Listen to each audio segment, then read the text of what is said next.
একটু আওয়াজটা শুনে দিই, বুঝতে পারছি আওয়াজটা ভীষণ দারুণ। তো এই দেখুন ফুলকপিটার অবস্থা, ওই যে ফ্রিজে পড়ে পড়ে এরকম হয়ে গেছে, কি আর করা যাবে। যাই হোক, ভাবলাম এটাকে একটু ছেঁটে কেটে কিছু একটা চটপাটা বানানো যাক, আবার খেতেও ভালো লাগবে। বাইরে ভীষণ বৃষ্টি পড়ছে। হ্যাঁ, এই বছর তো বৃষ্টি যাওয়ার নাম নেই, কি জানি বাবা কি অবস্থা হবে। যাই হোক, এরকম ছোট্ট ছোট্ট করে এদিক থেকে ওদিক থেকে ছাঁটাছাঁটি করে আমি নিয়ে নিলাম কিছু ফুলকপি। তো চলুন, এই দেখুন ছোট্ট ছোট্ট করে আমি একটু হালকা কুসুম কুসুম গরম জল যেটা বলে, মানে আঙুল ডোবানো যায় যেরকম, সেই জলে আমি একটু ফুলকপিটা ভিজিয়ে রেখি, যাতে এর মানে অক্সিজেনের তো এর গায়ের যে ময়লাগুলো একদম কি ছক্কা হয়ে যায়। তো চলুন, জলে এরকম 5 থেকে 7 মিনিট ভিজিয়ে রেখে দেবেন, পরিষ্কার হয়ে যাবে আর একটা গন্ধ সেটাও বেরিয়ে যাবে। যা ভাই রে ভাই, আমি তো আলুটা কাটা দেখাতেই ভুলে গেছি। তো যাই হোক, এরকম ছোট্ট ছোট্ট করে ডুমো ডুমো করে আলু কেটে নিয়েছি, সেটাও জলে ডুবিয়ে দিয়েছি। হ্যাঁ, আরেকবার দেখিয়ে দিই, কপি আর আলু একটু ছোটো ছোটো করে কেটে নিয়েছি, তবে গরম জলেই বারবার পরিষ্কার করেছি। চলে এলাম আমাদের কড়াইয়ের মধ্যে দিয়ে দিলাম কি শুকনো লঙ্কা আর জিরে, গোটা জিরে। আরে রান্না করছিলাম, ভাববেন না কড়াইটা মাঝামাঝি হয়নি। সবসময় কি নতুন কড়াই বার করে ভিডিও করবো বলুন, সেই নতুন তো পুরানো হবেই। তো আমি বাড়ির রেগুলার কড়াইয়েই রান্নাটা করি। তো তার আগে রান্না করছিলাম, করতে করতে এই রান্নাটা আবার চালু করলাম, তার কড়াইটা লেগে আছে, ঠিক আছে। তো চলুন, তেল দিয়ে দিলাম, অনেক তেল দিইনি দেখেই বুঝতে পারছেন, বড় চামচের 1 চামচ নিয়েছি। তার মধ্যে আলু আর কপি একসাথেই দিয়ে দেবেন, একদম একসাথে। তবে কপিটা আবারও বলছি, ওই জলটা ফেলে আমি কিন্তু আরও 2-3 বার ওয়াশ করেছিলাম, কারণ অফ সিজনে জিনিস প্রচুর ছোটোখাটো পোকা থাকে, সেগুলো যাতে পরিষ্কার হয়ে যায়। এই দেখুন কালারটা আস্তে আস্তে কীভাবে চেঞ্জ হচ্ছে। এবার নুন দিয়ে দিলাম, ছাটাক করে নুন দিয়ে দেবেন, নরম হয়ে যাবে ছাটাক করে। তো যাই হোক, নুনটা দিয়ে খাটাস করে একটু যুদ্ধ করে নেবেন আলু আর ফুলকপির সাথে, মানে ওই খুন্তিটা তো আপনার হাতেই আছে, তো সেটার সাথে একটু যুদ্ধ করবেন, লড়াই করবেন। তো তারপর দেখবেন অনেকটা নরম হয়ে যাবে, সেই জন্য একটু ঢাকা চাপা দিয়ে দেবেন, নুনটা এই জন্যই দেওয়া।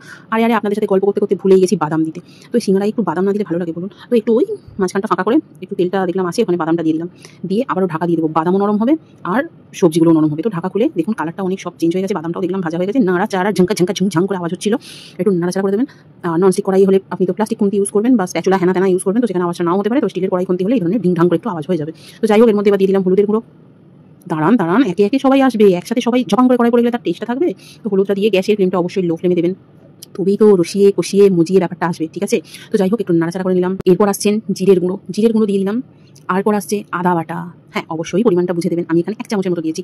শুধু আদা, জিরে, হলুদ আর লঙ্কাটা আপনাদের ইচ্ছা মতো, এই দিয়ে রান্নাটা হবে, তো আদাটা একটু বেশিই লাগবে, ঠিক আছে, না হলে টেস্ট আসবে না। দিয়ে বেশ ভালো করে ভাজা করছি, কিন্তু 1 ফোঁটা এখানে জলের ব্যবহার হয়নি। এটা দিয়ে আবার একটু চাপা দিয়ে দেবেন। হ্যাঁ, আপনার যদি মনে হয় না আরে বাবারে আমার ফুলকপি আলু কিছুতেই সিদ্ধ হচ্ছে না, তো হাতে করে সামান্য জল দেবেন। তবে এটা তো খুব গলে যাবে না, কারণ যাতে আবার রান্না হবে। যাই হোক, একটু দেখলাম সিদ্ধ হয়েছে কি, এইভাবে আমি নাড়াচাড়া করে ঢাকা চাপা দিয়ে করছিলাম, দিচ্ছিলাম খুলছিলাম, ঢাকা, অন্য কিছু না। লঙ্কার গুঁড়ো দিয়ে দিলাম, একটু ঝাল, আপনারা চাইলে কাঁচা লঙ্কা দিতে পারেন। আমি কাঁচা লঙ্কাটা দিলাম না, কেন আমি বলি, গোলমরিচটা শেষ হয়ে গিয়েছিল, ওটাও দিতে পারেন, আরও ফ্লেভারটা ভালো আসবে। কাঁচা লঙ্কাটা দিলাম না, মানে ছেলে শুধু বেছে ফেলবে। আর লাল লঙ্কার গুঁড়োটা দিলে এটা মিশে, আমি একটু টেস্ট করে দেখছিলাম ঠিকঠাক আছে কি। 2-4টে চিনির দানাও দিয়ে দিয়েছিলাম। এটা রেডি হয়ে গেছে, এটা ঠান্ডা হোক। এবারে এদিকে চলে এলাম ময়দায়, একদম চলে এসেছি ময়দায়। নিয়ে নিচ্ছি আমার ইচ্ছা মতো ময়দা, আপনারা 1 কাপ 1.5 কাপ যে যেরকম খাবেন বুঝে দেবেন। একটু কি আর করবো বলুন, শরীর খারাপ না যাতে করে, সেই জন্য একটু ফ্লেভার প্লাস জোয়ান এর মধ্যে দিয়ে দিলাম। কালো জিরেও দিতে পারেন, যেটা আমি দিইনি। একটু নুন আর চিনি অবশ্যই দিয়ে দেবেন, যাতে এটা মুচমুচ করে। এরপর দিয়ে দিলাম কি হাতের জাদু, হাত দিয়ে ঘুরিয়ে মাখিয়ে নিলাম শুকনো উপকরণগুলো। আর তেলটা তো দিতেই হবে, না হলে ময়ম হবে কি করে। আপনারা চাইলে ঘি দিয়ে ময়ম দিতে পারেন। না বাবু, আমি ঘি ব্যবহার করিনি বাবা, একে ভাজাভুজি, আবার যদি ঘি ব্যবহার করি আর দেখতে নেই।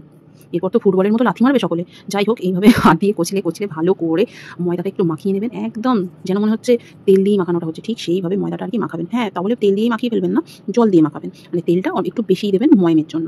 যাই হোক, দিয়ে এইভাবে একটু ধেসে মাখিয়ে নিলাম।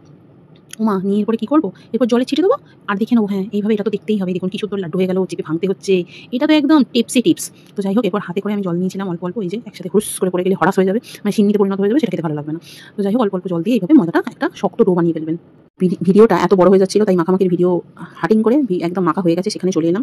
সেখানে এসে আপনাদেরকে দেখিয়ে দিচ্ছি কতটা শক্ত হয়েছে আর কতটা এবার নরম হয়েছে। আশা করি বুঝতে পারছেন, তবে নিজেরা মাখলে হাতের সাহায্যে এটা বুঝতে পারবেন। তো আমি একটু ক্লোজ দেখানোর জন্য এইভাবে 2 হাতে একদম দলাই মলাই করে নিলাম, নিয়ে এটা ঢাকা দিয়ে 10 থেকে 15 মিনিট রেখে দেবো। তো চাইলে আগে ময়দাটা মেখে নিতে পারেন, তারপর তরকারিটা রেডি করতে পারেন। এখন ঢাকা দেওয়ার পালা। ঢাকা খুলে এই দেখুন কি হাল হয়েছে, চিনিগুলো ড্যাব করছে। ওই যে বড় দানা চিনি, চোখ তো মানে গেলে ভালো হতো, মানে গুঁড়ো চিনি দিলে ভালো হতো। যাই হোক, সেটা তো আর হয়নি। এখন লিচি কেটে নেওয়ার পালা। তো একটু বড়ই আমি লিচি কেটে নিয়েছি, যেরকম লুচি করি অত ছোট কাটিনি। আর আমার তো অত দোকানের মতো সাইজ হবে না, সে আমি আগে থেকেই জানি। তো যেরকম পারছি করছি আর আপনাদের সাথে শেয়ার করছি। ভালো লাগলে দেখবেন, খারাপ লাগলে স্কিপ করে যাবেন। আরে বাবা দেখুন না, আশা করি ভালোই লাগবে। এরপর আর কি, একটু অল্প শুকনো ময়দা দিয়ে আমি এটাকে বেলে নিলাম। একটু তো লম্বা করে বেলতে হবে, নাহলে মাঝখান থেকে আবার কাটপুরি করে। ও বাবা, লম্বা বলেছি বলে আবার শুধু লম্বা হুরুস করে টেনে দেবেন না, একটু চওড়াও দেবেন, আর আলতো হাতে কাজটা করবেন, তো ভালো হবে, না হলে ছিঁড়ে যেতে পারে। যেহেতু তেল দিয়ে ময়ম দেওয়া আছে সেই জন্য বললাম, বুঝতেই পারলাম বা দেখাতেও পারলাম কিরকম। এটা কি গোল লুচি হয়েছে? না হয়নি, কারণ তো লুচি বেলছিই না। আপনারা তো জানেন কি করছি, সিঙ্গারা, ফুলকপির সিঙ্গারা। ফুলকপি সিঙ্গারা খেতে যা দারুণ লাগে না, আপনারা না খেলে বুঝবেন না। কদিন থেকে জিভে জল পড়ছিল ফুলকপি সিঙ্গারা খাওয়ার জন্য। তো ভাবলাম বাড়িতে যখন ফুলকপিটা ফ্রিজের মধ্যে গড়াগড়ি খাচ্ছে তা বানিয়েই ফেলি। আরে আপনাদের সাথে বকতে বকতে দেখুন বেলাও হয়ে গেল। এবার কি, এবার নিয়ে নাও ছুরি দিয়ে গলা কেটে দাও। আরে নিজের না, ওই মানে কি যেন সিঙ্গারা করছিলাম ওটা, মানে মাঝখান থেকে পেটটা কেটে দিলাম। গলা কাটিনি, পেট কেটে দিলাম। তো তারপর এইভাবে তুলে নিলাম, নিয়ে এইভাবে কোন করে নিলাম। আমি দেখছিলাম ঠিকঠাক হচ্ছে কি, তারপরে মনে করলো ও বাবা জল দিতে হবে না, হলে আবার জোড়াজুড়ি করবে না, মানে ওর গায়ে লাগবে না। তো চারধারটা একটুখানি জল শুধু জল, ময়দাগুলো হেনা তেনা সব কিছুই না, জাস্ট জল দিয়ে একটুখানি এইভাবে। আর আমি কি করলাম, আগে কোনটা করে নিলাম, বুঝতেই পারছেন। পাকা মিস্ত্রি নয়, ভীষণ কাঁচা মিস্ত্রি। হ্যাঁ, তো টেস্টটা তরকারি ভালো হয়েছিল। সিঙ্গারাটা কীরকম হবে আপনারা তো দেখেই নিয়েছেন আগে, আপনাদের আওয়াজ শুনেছি। তো যাই হোক, তো সেইভাবে হাতে এইভাবে সেভ দিয়ে দিচ্ছি। এখানটা ভিডিওটা খুব তাড়াহুড়ো করলাম না, যারা নতুন তাদের জন্য, যারা একদম ফার্স্ট টাইম করছেন তাদের জন্য আস্তে আস্তে আমি ভিডিওটা দেখালাম। আর কি পুরটা এরকম ভরে নেবেন, একদম ঠেসে ভরবেন না, এতটাই ঠেসে ভরবেন না যে আবার সিঙ্গারার মুখটা না বন্ধ করা যায়। তো সেইভাবে আস্তে আস্তে এমা তরকারি লেগে গেল। আমি একটু জল হাত করে নিলাম, কারণ ওই যে যা লেজটা বাঁকা হয়ে গেল, ওরকম হয় প্রথম করতে তারপরে ঠিক হয়ে যাবে। তো আমার এরকম হচ্ছিল, আগে একবার করেছিলাম জানেন সিঙ্গারা, এতটা সুন্দর হয়নি। সেটা আমার ছেলে অবশ্য ভিডিওতে বলেও দেবে, ভিডিও শেষে দেখবেন আমার ছেলের রিভিউ আছে। তো এই যে এইভাবে একটুখানি আমি এইভাবে বসিয়ে নিচ্ছিলাম, দোকানের মতো শেপ দেওয়ার চেষ্টা করছিলাম একটা প্লেটে নিয়ে। তো এইভাবে করে নিলাম। তো সত্যি খুব একটা খারাপ হয়নি, কিন্তু খেতেও ভালো হয়েছিল। হয়তো হ্যাঁ, সাইজগুলো খুব বড় হয়নি, ছোট মানে মিনি সিঙ্গারার থেকে একটু বড় হয়েছিল, খেতে টেস্টি হয়েছিল। তো আপনারা এইভাবেই ট্রাই করবেন। এই যে আমার একটা রেডি হয়ে গেল, তো আরেকটা রেডি করে নিই। চলুন রেডি তো করে নিই। ও মা, আপনার দেখি জিভে জল পড়ছে, সামনে রাখুন, কারণ ওটা আপনাকে বানিয়ে খেতে হবে। আমি তো শুধু দেখিয়ে দিচ্ছি কী করে করবেন, আর আমার তো খেয়ে হজম হয়ে গেছে। আমি বাবু একটু চালাক মানুষ, আপনারা মানে আমি করতে আপনাদেরকে দেখাবো, সঙ্গে ভিডিও দেবো, আর আপনারা ও বাবা আপনার দিকে জল পড়বে, তারপর আমার পেট খারাপ হবে না বুঝি। হাসলেন বুঝি আমার কথাটা শুনে, বেশি হাসবেন না, আবার বেশি হাসলে জিভ চোখ সব দিয়ে জল বেরিয়ে যায়। তো আরও একটা করে নিলাম, দেখিয়ে দিলাম।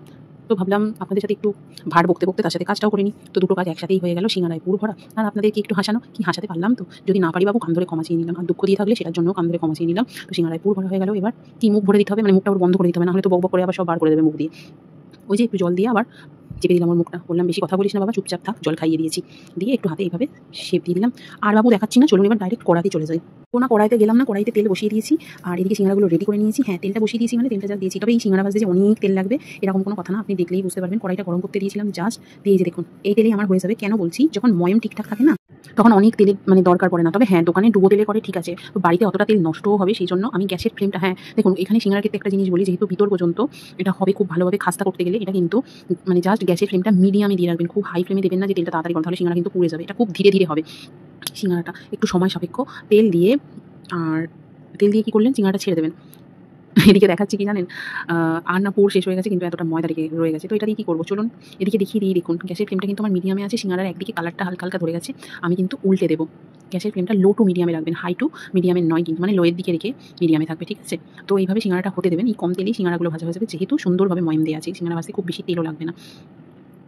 তো এইভাবে আস্তে আস্তে ভেজে নেব। আর ওইদিকে যে ময়দাটা দেখালাম, চলুন ওটা দিয়ে একটা নিমকি বানিয়ে ফেলি। এই যে দেখুন ময়দাটা কাজে লেগে গেল, আমি ছোটো করে নিমকিও বানিয়ে ফেলেছি। আর যেহেতু আমার এর মধ্যে আজওয়ানি সব দেওয়াই ছিল, তো কোনো অসুবিধা হলো না। ব্যাস এই ছোটো নিমকিগুলো আমি এখন ভেজে ফেলবো। হ্যাঁ, ওই সিঙ্গারার পাশে যেটুখানি ফাঁকা আছে সেখানে চলুন 2-1টা দিয়ে দিই। এই দেখুন সিঙ্গারার পাশে কিছু নিমকি আমি এইভাবে ছেড়ে দিচ্ছি, যেহেতু ওই তেলের মধ্যেই হয়ে যাবে একই, কারণ গ্যাসের ফ্লেমও তাহলে কম লাগবে, মানে গ্যাসটাও কম পড়লো, আর নিমকিগুলো ওই তেলেই ভাজা হয়ে গেল, মানে তেল আর দিতে হতো না, তবুও একই সাথে দুই কাজ হয়ে গেল। যেহেতু সিঙ্গারাটাও সময় লাগবে, নিমকিটাও লো ফ্লেমে অনেকটা সময় লাগবে। যাই হোক, এইভাবে আমি দিয়ে দিলাম। আর সিঙ্গারাগুলো আরেকটু বাকি ছিল, ওটা হয়ে যাবে, কিন্তু নিমকিগুলো রয়ে যাবে। যাই হোক, এইভাবে এবার আমি এটা তুলে নেব। মোটামুটি দেখুন সিঙ্গারাও হয়ে এসছে। তো আমি আর কি তুলে নিই সিঙ্গারাগুলো একে একে। আপনাদের দেখে সত্যি জিভে জল পড়ছে না, আমার না খুব খারাপ লাগছে, আপনাদেরকে খাওয়াতে পারছি না। আরে শুনুন, আপনাদেরকে যেমন খাওয়াতে পারছি না, আমিও তো খেতে পাচ্ছি না, কারণ আমারও এই মুহূর্তে দেখে খেতে ইচ্ছা করছে। আর কি করা যাবে, চলুন আপনিও বানিয়ে ফেলুন, আমিও আরেকবার বাড়িতে বানিয়ে ফেলবো। তবে রেসিপিটা একই রেসিপি কতবার দেখাবো, তো আপনাদেরকে তো রেসিপি দেখিয়ে দিলাম, আপনারা ট্রাই করে ফেলুন। আশা করি বুঝতে পেরেছেন। আবারও একবার ছেড়ে দিলাম সিঙ্গারা। তো বাকিগুলো এই যে নিমকি, তো চলুন ছেলেকে আর বরকে ওদেরকে আমি দিয়ে দেবো, ওদেরকে আগে দিয়ে দিই, তারপর আবার বাকিগুলো ট্রাই করবো, মানে আমি খাবো। তো আওয়াজটা শুনে দিই, আওয়াজটা আপনাদেরকে শুনিয়ে দিয়েছি, আওয়াজ শুনে বুঝতে পেরেছেন কতটা খাস্তা হয়েছে। বাকি সিঙ্গারাগুলো চলুন রুমে নিয়ে যাই, আর নিমকিও নিয়ে যাবো, আর তার সাথে আপনাদের ছেলের রিভিউটা শোনাবো। ভালো করে শুনবেন ওর মজার কথাটা। এই তো বললি খাস্তা সেগুলো কোথায়?